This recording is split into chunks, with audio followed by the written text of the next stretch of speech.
Paramashivoham Om Nityananda Paramashivoham Om Nityananda Paramashivoham Om Nityananda Paramashivoham Om Nityananda Paramashivoham Om Nityananda Paramashivoham Om Nityananda Paramashivoham Om Nityananda Paramashivoham Om Nityananda Paramashivoham Om Nityananda. Yes. Now let us verify the object that we were seeing. So the object we were seeing was a conch. It was a conch that we use in our everyday puja. So this conch is what was seen. So participant has said leaf shape. Yes, you can say that this looks like a leaf, and it is silvery metal, which also is in white color, and it's also shiny. So that is beautiful. You have seen the object. So yes, with this we come to the end of this first session of power manifestation. And now let us move into the next session. So in today's next session, we are going to be learning about the fundamentals to experience reality. So in the last session, we understood that we are not seeing life which is in front of us in the form of reality. We have our own perceptions of the things that we see in the external world. So how do we look at reality in the form of reality? That's what we are going to be seeing in this session. So let us first understand the three fundamental experiences and fundamental understandings that we need to have about experiencing reality. So, first thing is reality cannot be defined. So, this is the first fundamental experience that we should understand, that reality cannot be defined. Second, you can only relate with reality in various forms. And third, reality can only be experienced in various forms. So, the first and the foremost way in which you experience reality is your personal reality. And this is a purely unique to each human being and is determined by your five senses. So listen again, the purely unique, the personal reality which we experience, that each human being experiences, is purely determined by your five senses, your mind, your feelings, your personal logic, the logic that we personally use, the personal cognitions that we have, all our past experiences and the memories, all our engrams and samskaras, and all your beliefs. So these are the things which determine all the knowledge, your intuitions, your gut feelings, your thoughts, your emotions, your mood, your intuition, and your hunches. So these are the things which determine your personal reality. So anything that you relate as reality based on your senses and your mind is not the total reality. Reality can never be perceived in totality by the senses. So whatever we are perceiving through the senses or the mind, or whatever we have gathered through the senses or the mind are actually not the total reality. It can never be perceived in totality by the senses. Mind can never show you the truth completely. Every perception, every concept, and every ideas of your mind is established in duality. Hence, it cannot be the basis on which you can grasp the reality fully. If you have to take an example, you say you are an overweight. So many times people feel that they are overweight. Don't say you are overweight. Just say you are 70 kg of weight. So this is the actual truth is that you are 70 kg of weight. There is a huge difference being overweight and having 70 kg of weight. Now, here the overweight is the lens through which you view yourself and believe as a reality. In enlightened reality, there is no space for fantasy reality. Reality based fantasy and fantasy based reality.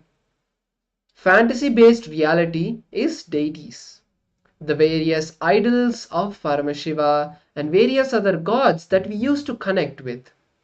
And reality based fantasy is theme parks and other entertainment institutions. Reality based reality is enlightenment, and fantasy based fantasy is your dreams.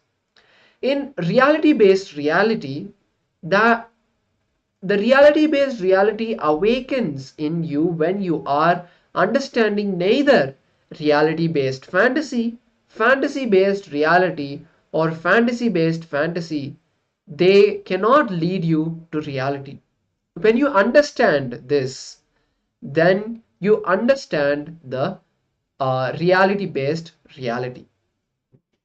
So the reality, fantasy reality, and reality fantasy, all these are finally your fantasy, a reality fantasy, leading you from fantasy reality to reality fantasy.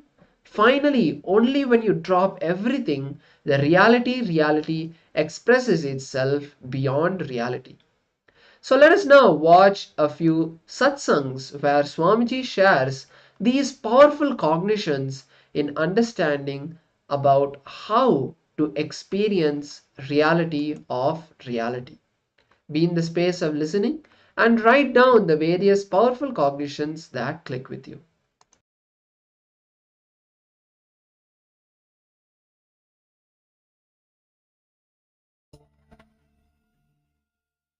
The first question today is from Nidhi from Vizag, who's asking, Dear Swamiji, is there such a thing as objective reality, or is the world nothing but a reflection of my perceptions?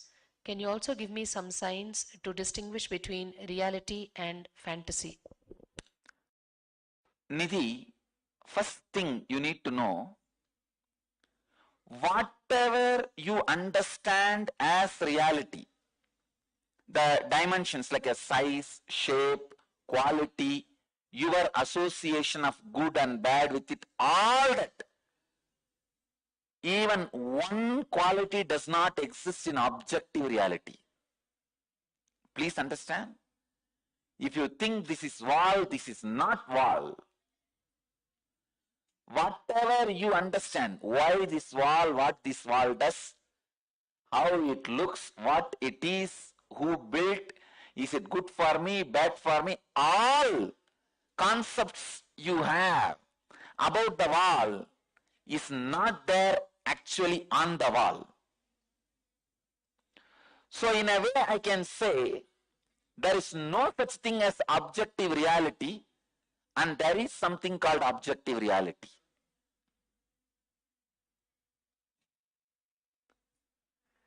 There is no such thing as objective reality is also true.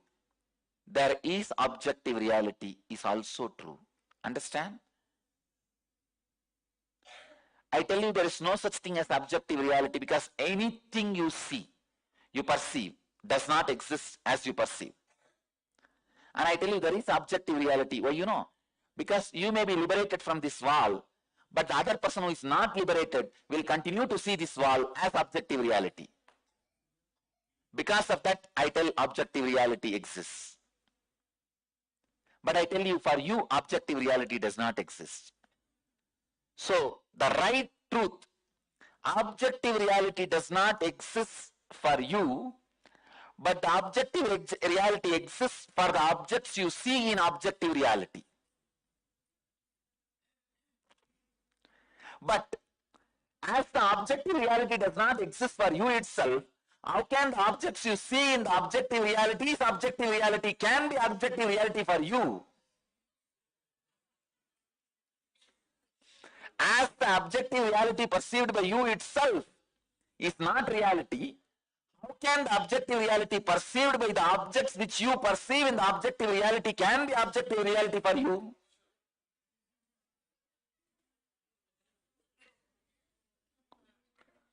Listen to the statement again. As the objective reality which you perceive itself is not an objective reality for you, then how can the objects you perceive in the objective reality can have the objective reality which you perceive as the objective reality, which is not the objective reality?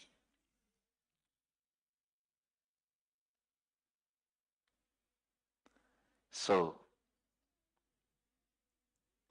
what you know as the reality is nothing but the perversion of your fantasy. What you know as fantasy is nothing but the perversion of your reality.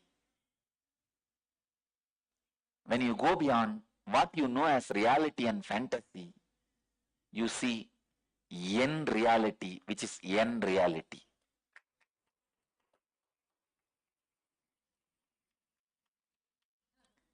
In enlightened reality, there is no space for fantasy, reality, reality-based fantasy, fantasy-based reality. Fantasy-based reality is deities, reality-based fantasy is theme parks. Reality-based reality is enlightened reality, fantasy-based fantasy is your dreams. The reality-based reality awakens in you when you understand neither reality-based fantasies and fantasy-based realities and reality does not lead you to reality. The reality fantasy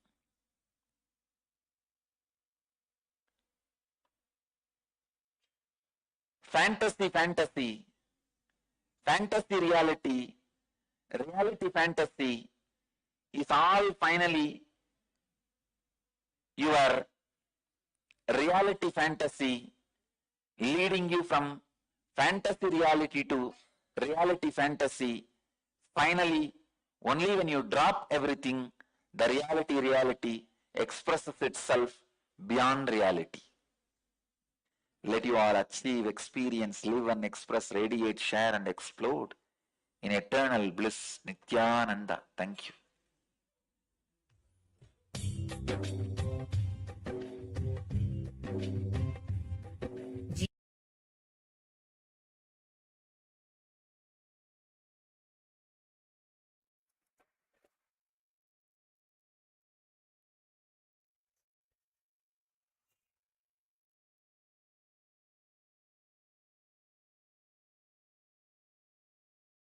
By understanding the gravitational force principle, electromagnetic force principle, weak nuclear force principle, strong nuclear force principles of Tapologa, you start manifesting that same principles and consciousness in your being. It becomes your realization, I tell you. Knowing the reality becomes realization. Brahmavit Brahmaiva Bhavati. Because in the higher space zones, there is no gap between the reality and realization. The whole principle itself, reality is realization. There is no delusion. The delusion component is missing in the higher planes. In Tapoloka, there is no delusion. So, if there is a God, everyone realizes that God. If there is Paramashiva, everyone realizes that Paramashiva. And that if doesn't have a meaning there. When you understand these principles with in this planet Earth, understanding does not become you becoming that. Because you have so many SDHD, self-doubt, self-hatred, self-denial and all these problems. Even if 2-3 times Paramashiva proves he exists, you will say all the 2-3 times is coincidence. I think I need more convincing proof. All that is planet Earth binary logic. But in the higher space zones, reality is realization. When you understand those principles, your heart also starts becoming like that. I tell you, listen. Listen to these great truths. This is too important.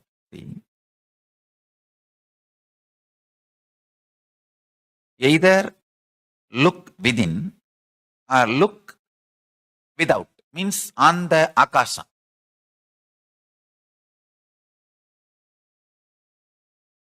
In the night time, try this. The little summer night time so that you don't feel cold. Or you don't even need to come out of your home. Even sitting inside the home, the window, you can do this. Especially if you have a vast mountain view or ocean view, just sit, look intensely through the outside. You know that Kailasa exists, the Dvatashanta, Sri Kailasa, Paramashiva's space exists. By intensely looking externally into that space, Mahakasha, or intensely looking inside, Chidakasha, either Chidambara, Chidakasha, or Mahakasha. In both ways, it's actually not both place, it's both ways. You will find Dvatashanta, the Paramashiva's residing space. Either looking intensely into Chidambara, inside. If you have a very sweet love for yourself, looking inside will be easy. See, all your thoughts are because you are beating yourself. If you have a deep love for yourself, you can sit peacefully inside you and deeply look. Either look in or look out. But both deeply with this understanding. Whatever is there in Kailasa, if I even understand that principle, that will become my realization. Only in planet Earth, understanding and realization has a gap called delusion.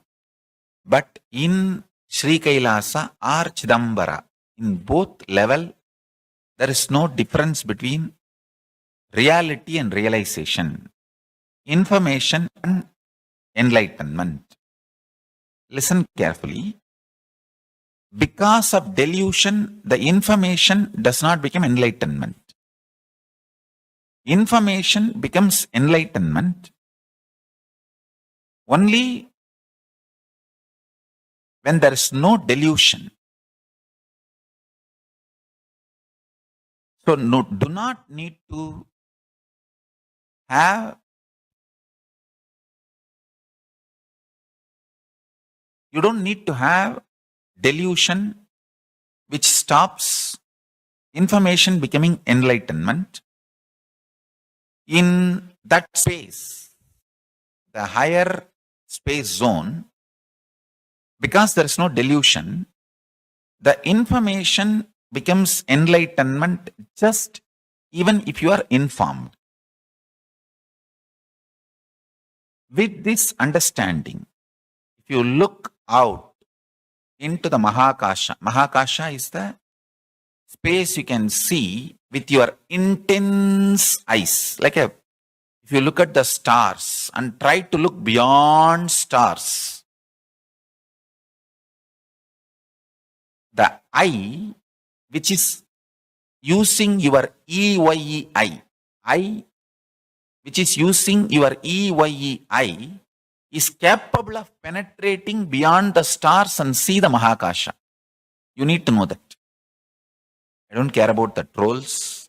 Trolls can troll about it. But I am telling you, all my disciples understand the I, your existence, which is using this I, EYE I, can penetrate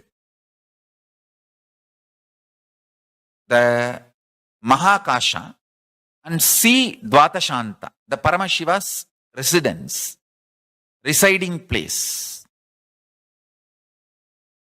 We are capable. And Paramashiva has given that capacity to us. And see, we are hardwired to have Paramashiva's darshan. Paramashiva is not a sadist guy, that he did not equip you or he did not give you enough tools and he is only giving you the desire to have his darshan. No. He gave all the tools, all the equipments, everything needed for us to have his darshan.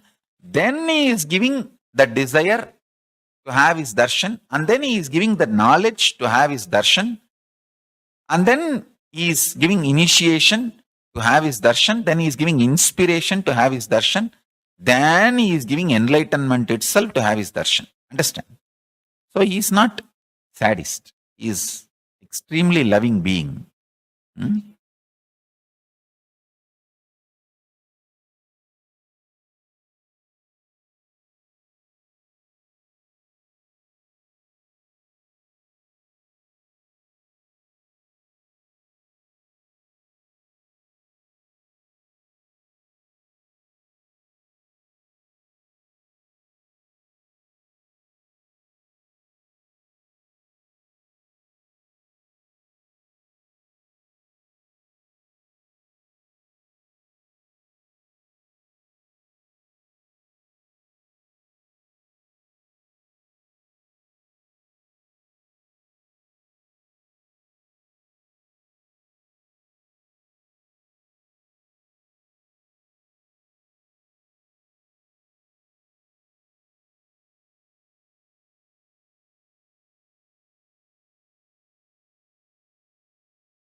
Yes. So in this satsang, we have understood how to experience reality. So let us now understand the essence of this session and look at our life and internalize our life and see how we can implement these truths in our life. So basically, Swamiji has given us the tools to look at life and see, am I looking at life from the space of perception or reality? Am I seeing it from my world or the world? Only when we start seeing life from the world, we will be able to experience and understand the life as it is happening. Only when we see it from reality, we will be able to see life as it is happening. So, with this, let us now enter the internalization process. So now identify and write down the top 10 limiting reality statements you make about yourself related to any aspect of life, whether it's wealth, health, relationship. For example, I'm unlucky, I'm never successful, I'm always used. All of these incompletions and words that you hold against yourself. Take a few minutes now to write down the various words that you hold against yourself. and the limiting reality statements. If you have any questions about this, you can ask in the Zoom chat. Let us now begin the process.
Yes. Let us now move to the second step of the process.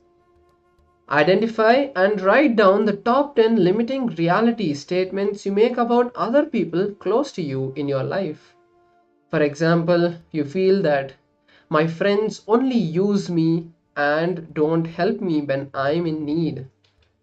Or you feel that my parents are always on me, they tell me what to do, and they don't allow me to take my own decisions even after these many years.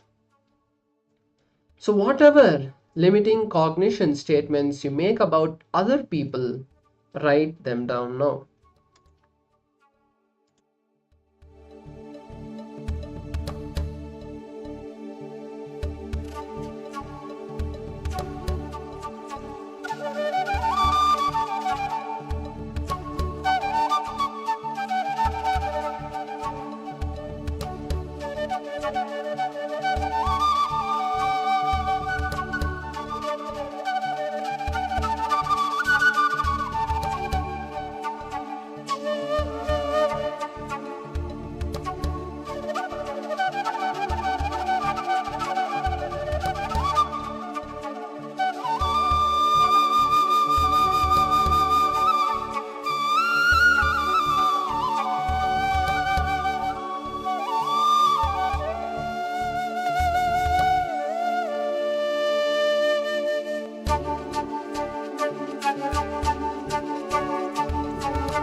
Yes. Now, let us move to the next step of the process, which is describe how you respond and complete when you face these realities.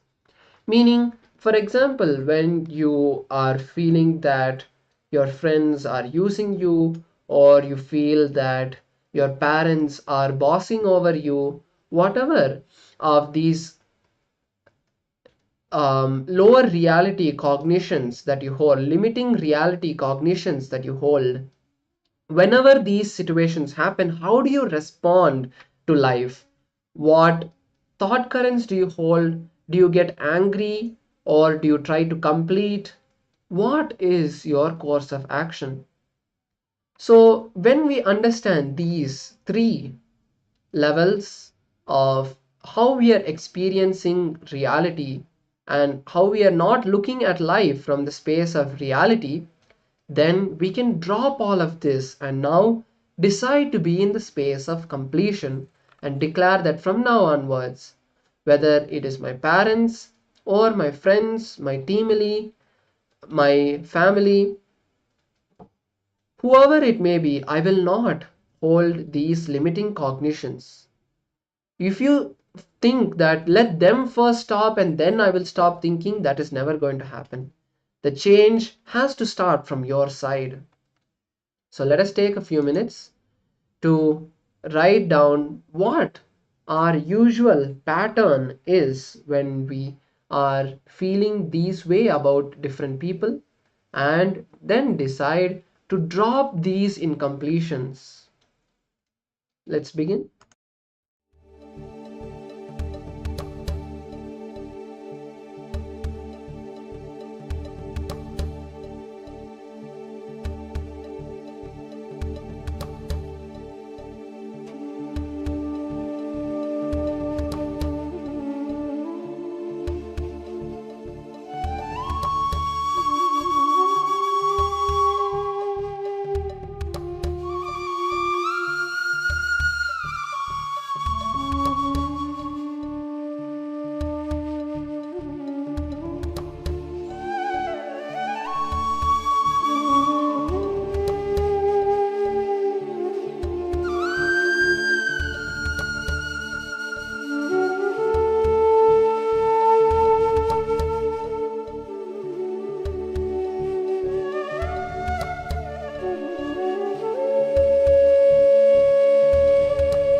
Yes.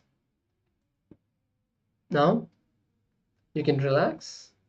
Now that you've decided to drop all of the limiting cognitions, we are now ready to move to the next level. So now let us manifest the powers of Paramashiva. Once again, we are going to be manifesting the power of remote vision, the next level of this power. So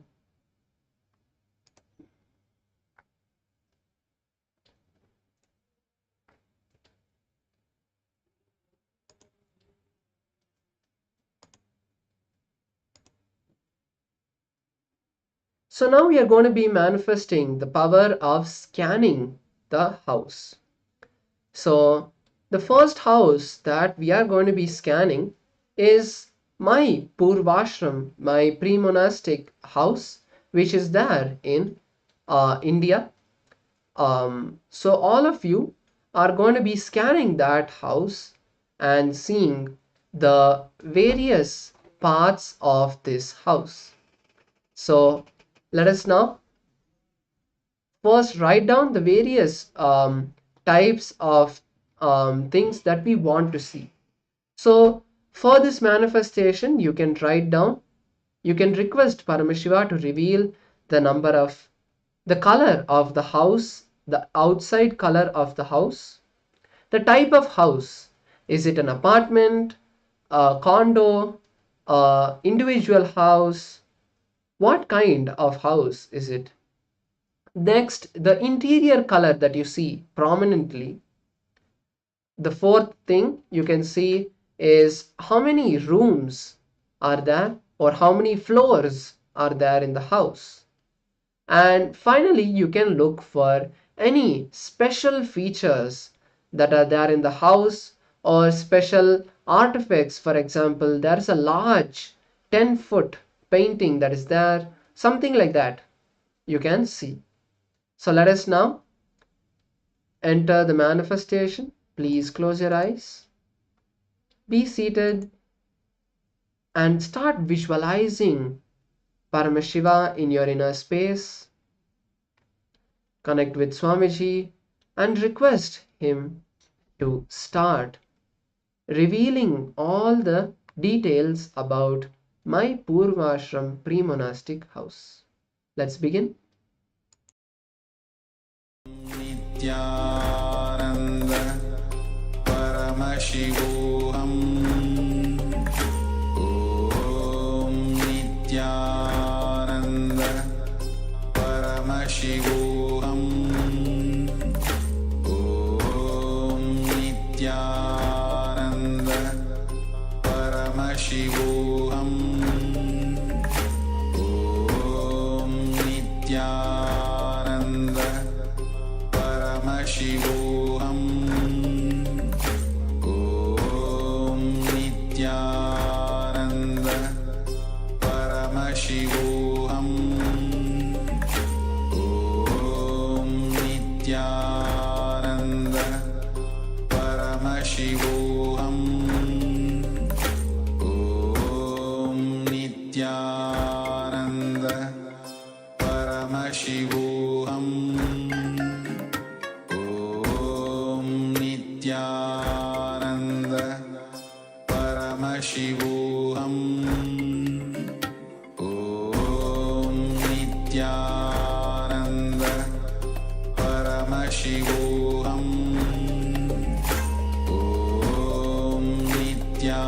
Om Nityananda